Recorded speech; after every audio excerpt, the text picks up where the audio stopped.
sah dro bek ngato dunia. Orang yang kamati gepegah le Sayyidina Umar hireun tad long kala. Orang yang nalang dunia nyoy putus sah dro bata yang geklik jenazah. Nyan le orang yang kamati melempah dige ke perkara medhanu. Bungai. Borje ke mita anu mentamboyan. Sampai beramai anu ngahi keluarga besar. Awat duduk mandum ipegot salah ng Allah Taala. Nyan na masjid ubina anu yang lahir dalam dunia nyo gebedah kelai gepegot dro ke burung tengah cauro ke cekak. Na ke tengah tengah mentit.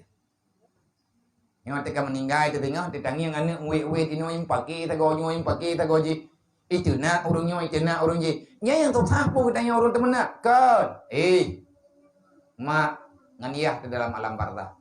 Urangnya lah yang sengsara. Gaknya getimplak li malaikat. Hanek kah? Woi bukan.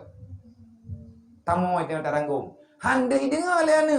Tamu taranggung beraya hanem tua bekam peki hanem tua bekam dawa sengsara tadlong ina. Nyan be ile ta pegah katruk lang kubu. Tegedi anu getanyo yang peki la rumah higa getanyo naweuh teh. Nama naya tetrok gara-gara gengyang anu imrupa harta. Nyan liah beramai anu dodok gemita harta melempah jai muji mendawa tu. Yah ita. Mak dipo. Gara-gara han hebu. Kupuan nu nama. Berarti harta dan keluarga yang ada padamu itulah sumber malapetaka. Sumber malapetaka. Maka didik anu benar ilmu agama.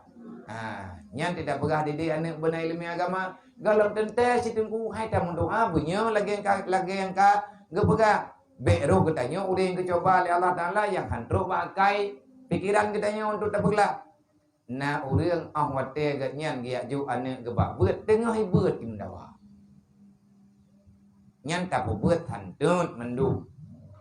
Kitab hama tablo wate wo gompo ka dawa. Mukleh ima.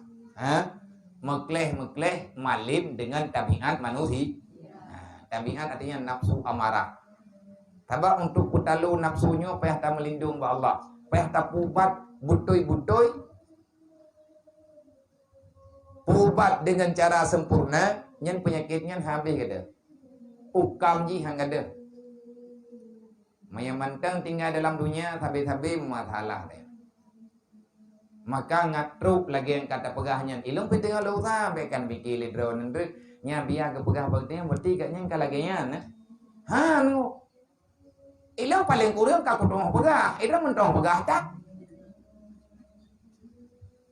artinya yang kata pegah-pegah legetanyo tak pahami dro kedro tu berarti yang kepegah dalam aturan agama lagi nyo goyo pegah-pegah hatanya ngat meresap dalam ji.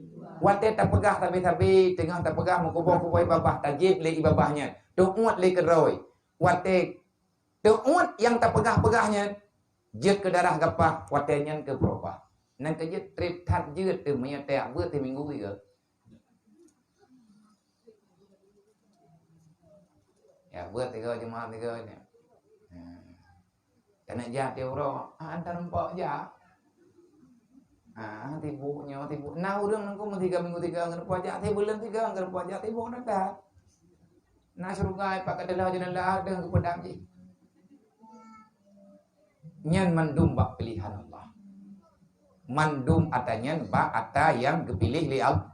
Semoga getanyo berkepilih li Allah menjadi hamba yang mutuah dunia akhirat.